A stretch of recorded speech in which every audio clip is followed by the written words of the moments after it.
Derek Carr. What's the deal? Is he done with the Saints? They done with him, even though they paid him? I mean, what happens, Tom? Well, they did a conversion on his salary earlier this offseason, which you would not think is something they would do unless either A, they had to because he was hurt, or B, because they saw no reason he wouldn't be their quarterback. There's now almost $60 million in dead money if they move on from Derek Carr, and they owe him $40 million guaranteed this year. We saw Derek Carr at a church service delivering a sermon of sorts about how he's being persecuted about his shoulder injury and whether it's real.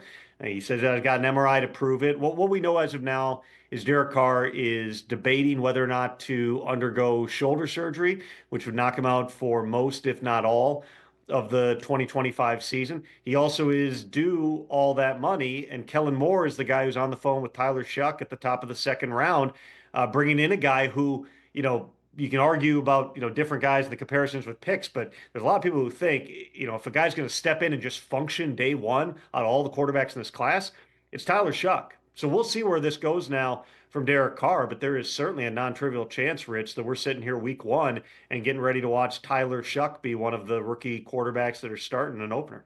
Interesting. And the Kittle signing, is that a breadcrumb for Purdy? What's going on?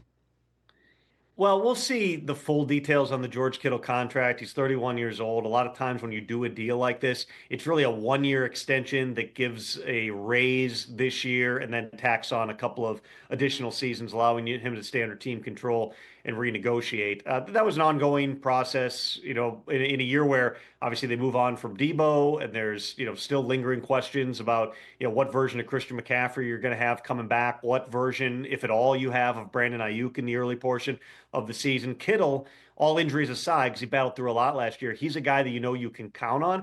This doesn't really bear on the Brock Purdy situation. What I would tell you on Purdy is they've been in negotiations. They have been in talks.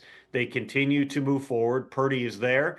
He is working out with the team. He chose to be around, even though there's this ongoing situation involving his contract. I would certainly anticipate, and I know I've said it before on this show, Rich, when this deal gets done, I mean, it's not going to be the Puka Nacua podcast number of 40-something million dollars. This is going to be right there in the 50s probably with Brock Purdy. They've made very clear that they want Brock Purdy to be the long-term quarterback solution in San Francisco. They're not close. Nothing's imminent from my understanding here, but certainly this is a deal that, I would anticipate that all parties have a vested interest in getting done before we get to training camp. Catch the Rich Eisen Show live weekdays from 12 to 3 p.m. Eastern on Roku Sports Channel in the U.S.